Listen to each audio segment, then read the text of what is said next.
the Fitzy and Whipper with Kate Ritchie podcast. How good is that? It is Fitzy and Whipper with Kate Ritchie. Welcome to the Wednesday podcast.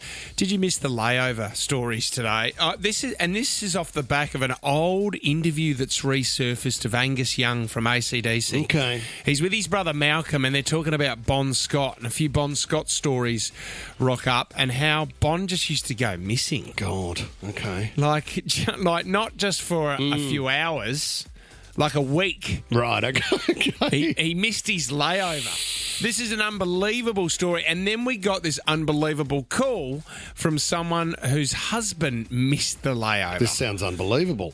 Yeah, You won't it's an believe it. unbelievable podcast. Wow. This is the Fitzy and Whipper with Kate Ritchie podcast. Let's talk about crypto and the ATMs with cryptocurrency. I didn't know this, but over the past 6 years, the number of active crypto ATMs in Australia has increased more than 15-fold. So there was 23 originally. Now there's 1,600. I don't think I've ever seen one. Well, yeah, me either. Where are they? I don't know, at an airport or... But see, this is the thing now.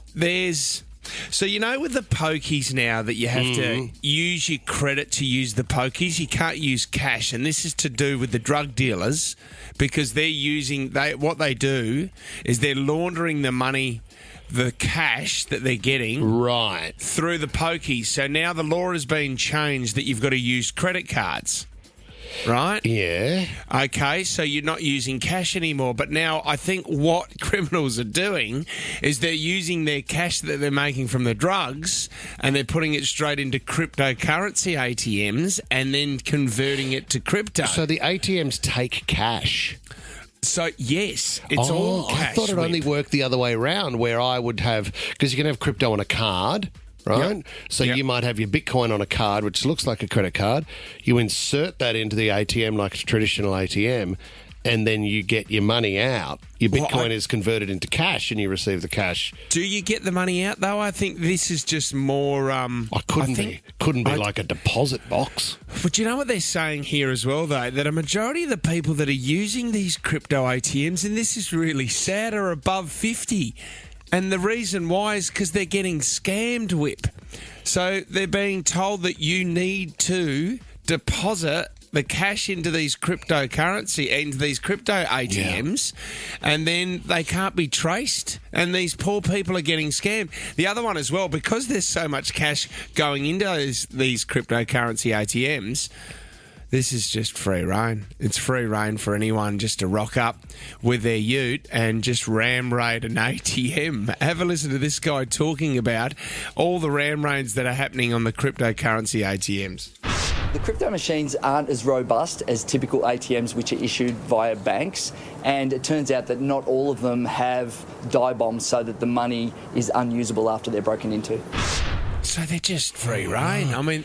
So just back the truck up, put a chain around it. They're not See as you in heavy heaven. duty, not as heavy duty as your normal bank ATMs. So blokes are just reversing into these crypto Did you see- ATMs and taking the cash. The guy we had on the show, and he had a USB stick that he couldn't crack into, but it had a code on it which would unlock his hard drive or something like that, and he had one more attempt to go, but it was worth $1 billion or something. Yeah, that's right. Did we ever find out whether he got through it? Because he was prepared to pay someone. Yeah, he was going to pay the tip, like 60 mil to let him go through it.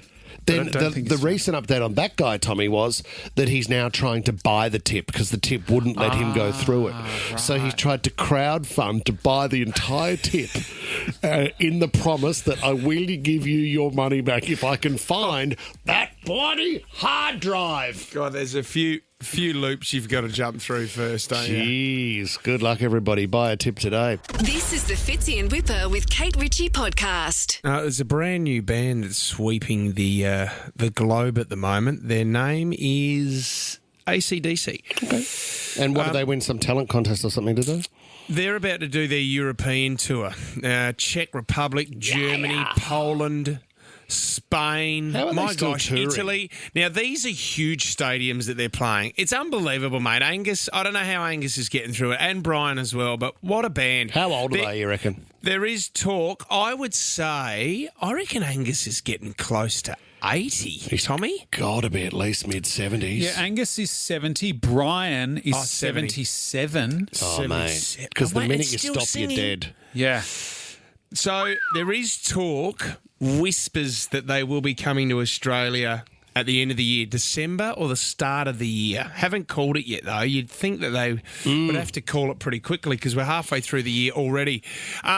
Brian, unbelievable singer. Is he the best? I don't think so. Bon Scott was unbelievable. The original singer for AC/DC.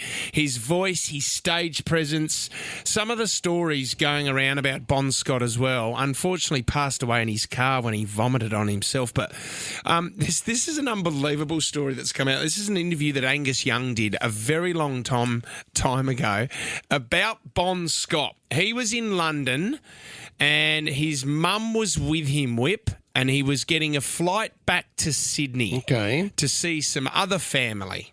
But something happened. Listen to this. His mother put him on a plane once. He went to see his folks in Australia, put him on a plane. The guy who was doing our tour manager went to collect him. He got to the airport and he called us up and said, no Bon, you know. So a week later, he gets a call from the airport and Bon said, I'm here. Can you come pick me up? And the guy got there and he goes, he's standing here. He's only got a pair of pants on. He's got no shirt. It's like the middle of winter, you know, freezing. He's just got no shirt, no socks. And he's going, where you been? Everyone's been worried. And he said, I don't know. But yet his mother had put him on the plane. You know, she had seen him getting on the aeroplane, and he says he thinks he followed some girl off at... She got off the plane in Bangkok or something. Yeah? He didn't know where he had been or what he got up there. Yeah? Hang on a minute. So got on the plane where? In London. Right. Layover was in Bangkok. And a week... He's met a girl on the plane and he reckons he followed her off the plane. He can't remember what happened for a whole week. Manages to get back on the plane in Bangkok, gets to Sydney and goes, can someone come and pick me up? But he can't remember what he got up to in that week. Unbelievable. Can I imagine throw if this the out? person in Bangkok had any idea who it was? Do you know what I mean? This is it's unbelievable. Layovers are dangerous. Have you got a story of missing the layover, or did you get off the plane and then unfortunately didn't get back on there? That famous story, Whip, of the Air New Zealand flight and the guy from Sydney who had no idea that he was flying Air New Zealand. He thought he was going straight from Sydney to Los Angeles. Yeah. So gets on the plane, pops 3 sleeping tablets to knock himself out so he can get a great sleep and wake up in LA. Because it's Air New Zealand, there is a stopover in Auckland. Awesome. So 3 hours later, they could not get him off the flight. They had to drag him off. Then they couldn't get him back on because he was lifeless. He was so tired from the 3 sleeping tablets. Spent a month in Auckland. He had to stay in Auckland because he couldn't get to LA. Took too many sleeping tablets. Oh, brilliant. If you've got a story of someone missing the layover or what happened on the layover, you know what? This can happen on cruise ships as well. When you port somewhere around the world and you go and have a look around and then you miss the cruise ship and continue your holiday, this can be a disaster. Laura in Cremorne, can you dob in your husband? Did he miss the layover? He missed 2 layovers. Okay, what happened, Laura? He was flying out of Denver in Colorado and he fell asleep at the gate and he did not hear the multiple passenger announcement notifications for him to board the plane. Hopeless, The plane left Denver and went to LA and he's still sitting in Denver Airport, and as a result, he also missed the connecting flight from LA to Sydney. Oh, useless. Had he had a big night, Laura, or he's just a deep sleeper? Or he's just a deep sleeper. Oh, how painful. Imagine your heart skipping a beat when you wake up and realise the plane's gone. Neil in Blacktown, what happened to you, Neil? Morning, guys. This was about 10 years ago. We were returning home and then coming back to Australia. It was a wedding honeymoon in Langkawi at Malaysian Airport. I went to put in the extra luggage into the lockers, asked my wife to head off to the boarding area. Of course, no cell phones, no roaming. She went into board and they said, you can't board without your husband if he's there with you. she started looking for me. I went to the boarding area. They said, oh, yeah, we had a lady who actually went. We asked her to wait, and we missed the connecting flight to Langkawi, had to wait for 3 hours, pay extra money, and then finally make it 6 hours later to Langkawi. Oh, did you miss the wedding, Neil? Sorry? Did you miss the wedding? No, we had the wedding. I told you the story about my mate Monty, who had his best mate's wedding in Hawaii, and he rocked up. There was a music festival called Boogie Festival, and they sold red hats that said "Make Boogie Great Again." Yeah. So when he arrived in the US, which is Hawaii, they said to him, "Oh, you're taking the PISS here, are you? Having a bit of a laugh. Follow us." And they quizzed him for hours and hours and finally got out of him that he may have smoked some marijuana when he was a bit younger, and they said that he didn't declare that on his incoming passenger card, so you have to go back to Sydney. Oh, my God. See you later. Take your hat and off you go. Laurel. Welcome to the show, Laurel. Hi, it's Laura. Laura. The accent. That's okay, Laura. Sorry, Laura. Sorry about that. This one wasn't so much a layover, but I was travelling from Scotland to Sydney, where we live now, with 2 young children that I've done a few times, and I was on my own. Yeah. And I normally take 2 aspirin just to stop, swollen legs, bad circulation, and I took 2 sleeping tablets determined to get some sleep. But then I looked and I'd taken 4 sleeping tablets. And I had 2 kids under 5 years old, and I was on my own doing a long-haul flight. I just had to turn to the air hostess and say, I've just taken 4 sleeping tablets and I've got 2 young kids. I just fell asleep and woke up 17 hours later. It was the best flight I've You're ever kidding me. That's amazing. Thanks, Laurel. Oh, my God. That is unbelievable. Do you know what? What a great flight attendant, though, to look after the kids while you're gone 17 hours. Well done, Best Laura. flight ever. What a great story. This is the Fitzy and Whipper with Kate Ritchie podcast.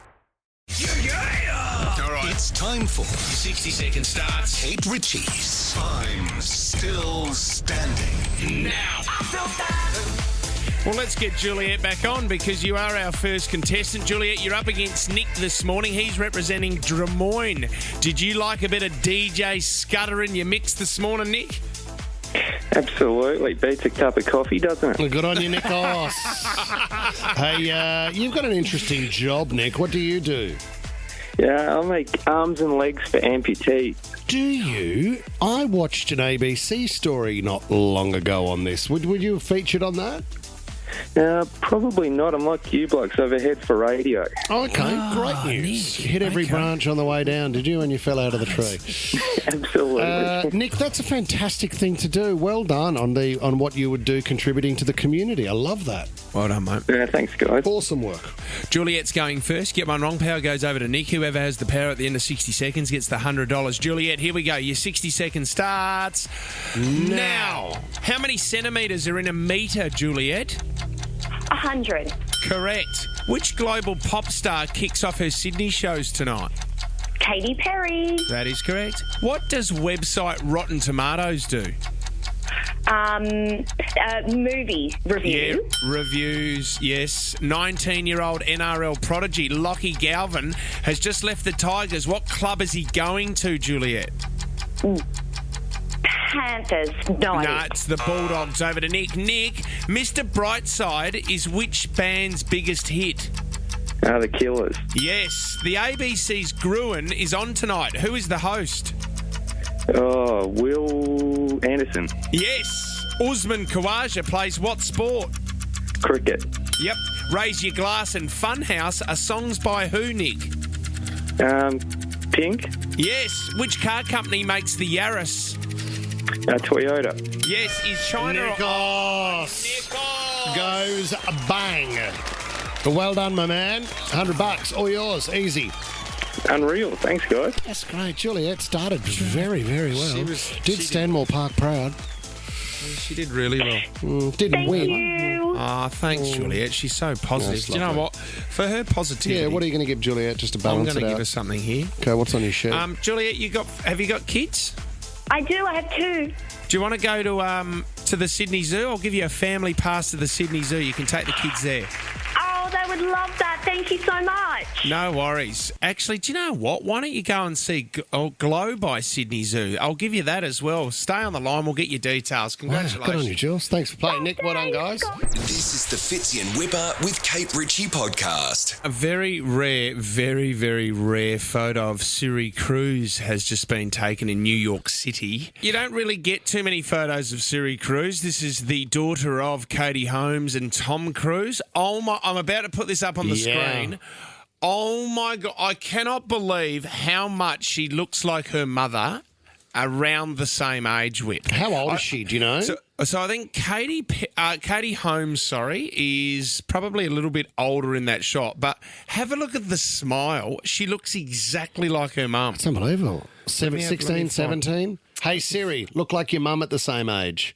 Suri Cruise. Suri, not Siri. Same thing, mate. Siri. I always thought her name was Siri. Hey Siri. Hey Siri. Oh look, it's listening to me. My watch just went off. Oh, hang on a minute. Why is my mum calling me?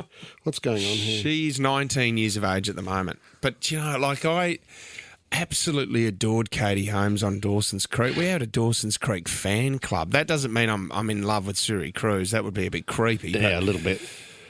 It's just, do you know, is it a tough thing to actually swallow that you look exactly like one of your parents? Like, would that be a hard thing to do? No, not really. I mean, I look at Jack at the moment. He slept in my bed last night. Jack is like, I was looking at him on the angle and I went, congratulations, you've been blessed with a double chin. That is from me to you. As he lay there reading his book. He doesn't look like you, though. Oh, he does. He's got hairy legs too, which is awesome. So I say, mate, you're the man. Yeah, but there's a couple of features that he has, but he's an attractive young man. I would say, handsome. Jack, your children look a lot like Lisa, which is just, I mean, obviously she's thanking the Lord for that one. Not really. Francesca's got very white skin, so she's very different to me.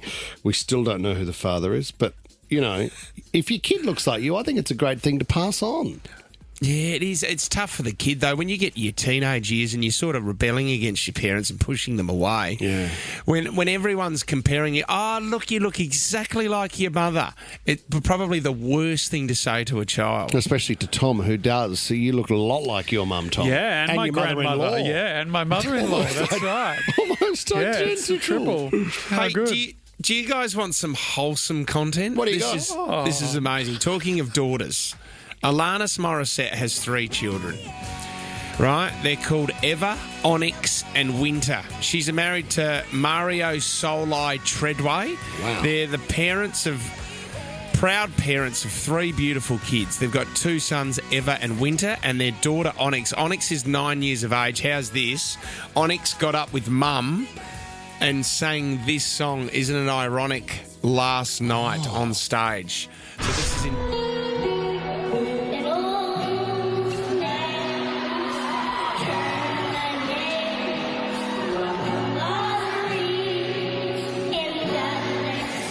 So beautiful.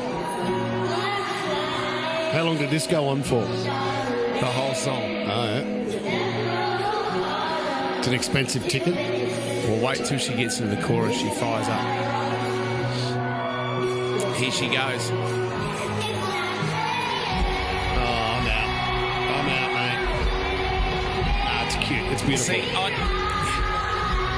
I love that. Look at them on stage together. That is beautiful. It is beautiful, isn't it? She looks like Alanis as well. The thing is, I agree with you, Whip. Is there a moment when you realise that you've paid $150 to go see Alanis Morissette? Yeah. That you go, well, you know what? I've never seen you perform Ironic. No. And all I wanted to see was you sing that song. And now I've got a 9-year-old doing it. Screaming into the microphone. Can I get a bit of my money back here? Like it's a cheap karaoke night. And can I just point out too, I mean, it's hard because I was able to see how cute it was, mother and daughter on stage. Anybody listening right now, they're bleeding from the ears. Oh, don't. Absolutely bleeding from the ears. Sorry, listeners. That was a beautiful version. Well, Pink did it with Willow, remember? Oh, yeah. Cover me in sunshine. Cover me in bumps line. That's right. Sunshine, I think it is. This is the Fitzy and Whipper with Kate Ritchie podcast. So the 70 mil went off last night. Okay, so this is unbelievable. The player held the only Division 1 winning entry a life-changing 70 mil. This includes 20 Division 2 prizes, each worth $48,000 as well. Not bad. Massive. I mean, I'll take a Division 2 Oh, any you take day a of the Div 2. week. You'd almost be the one you saw your numbers come through and it was like, I don't know how many numbers there are. What are there? 10, 8? If you saw that you got Div 2 and you only were missing one number and you got 48, you'd be a little bit. Well, you'd be pretty happy. What about David Serkin over in the States? He's just won $1 million on May 3rd, 2025 over there. Well done, Dave. Great effort. Okay. The thing is, he does all right at the lotto. Last year on August 20th, David won $500,000 on the Lotto Max draw. Because there's so many, I think in the States, there's so many different lottos that you can actually enter. So that was August 20 last year. Yeah. November 16 at the end of last year, he won another $1 million on the Lotto 649 draw. How's he doing this? 12 years ago, David Serkin won $250,000 in a separate draw. Altogether, altogether he has won $2.75 million, but he's won $2.5 million in less than 9 months, 3 times. Wow. Whip. He's won 4 overall. Circumnavigate. Is he like just a professional lotto player? You wouldn't need a job. You continue to if the future is a reflection of the past, keep buying the same numbers, Dave. And I know, and I understand when anyone gets around the Pope. You remember that guy that was running through the church with his kid on his shoulders just so he could get to the Pope, so he could touch him? Would that be the same with David Serkin? I'd try and touch David all over. I had locals running from the area on Lotto night just to touch David. Why are you rubbing into my neck? Dave, I need some of it, mate. I need it. Dave, if you're going for a run, I need that lucky sweat. Wipe it on me, please. Can I buy your headband? So the only thing he's done, he said, you know what, he's a pretty basic guy. They asked him, how did you celebrate your last win? He said, I went to coffee with my boys. Said, I've done it again, lads. Who's next? He said, at the end of last year, I took my wife to Hawaii. But he said, you know what, I still got my job. I'm still working. I'd love to know what sort of ticket he's buying. Like, I'm assuming he's choosing when I ever buy a ticket, I choose my own numbers. So I've got my lucky numbers, which is your classic birthday method. And then I just go like 20 quick pick thing and it auto-generates the numbers into it. So I'm not going to choose them for 20 lines. But then I wonder if this guy's buying, I don't know, 1,000 lines? Rows? I dare say he is buying every... What is it? You can get the multi-numbers as well. See, the thing is, though, you look at people like this and you actually get quite angry. Yeah. I reckon David Serkin, when he's walking down the road, the locals would be off him, wouldn't they? Yeah. Get out of here, Dave. You loaded pig. You've done nothing for that cash. You chose some numbers at a news agency. I am struggling. I'm struggling to win a horse race down at Randwick, and there's David Serkin who's just won the lotto for the 4th time. You'd be off him massively. Tell me, the guy in Victoria who has won the 70 mil last night. Yeah. Do we know anything about? Is it a guy? Am I assuming it's a guy? It was an online entry, right? But his or her entry details are incomplete. Oh, so, yes. So did they get the call last night? No. Lotto saying congratulations? No, they didn't. So he needs to check the ticket. He needs to, yes. Well, he or she needs to check the ticket. Yeah. Right. Wow. So you can't remain anonymous. Can you remain anonymous in Australia? Yes, you can. Yes, you can, can't you? So she will go down to the news agency today and go, well, they bought it online. Online, mate. So they'll go online. They'll check their email. You know when you win too, like I won the other night, it was 13. Do you want me to write it down? Anyone would think you'd won, Whip. No, I won $13, right? 13? Yeah. $13. And you get the email and you open it up and it's got confetti falling down. You're a winner. You're a winner. That's not bad. Imagine this guy with this confetti email just says 70 million on the You'd email. be able to buy a muffin for $13 in Rose Bay, wouldn't you? You know what I mean? Well, half a muffin. It's great. I'll go back and get the other half when I have another big win. Fitzy and Whipper with Kate Ritchie is a Nova podcast. For more great shows like this, download the Nova Player via the App Store or Google Play. The Nova Player.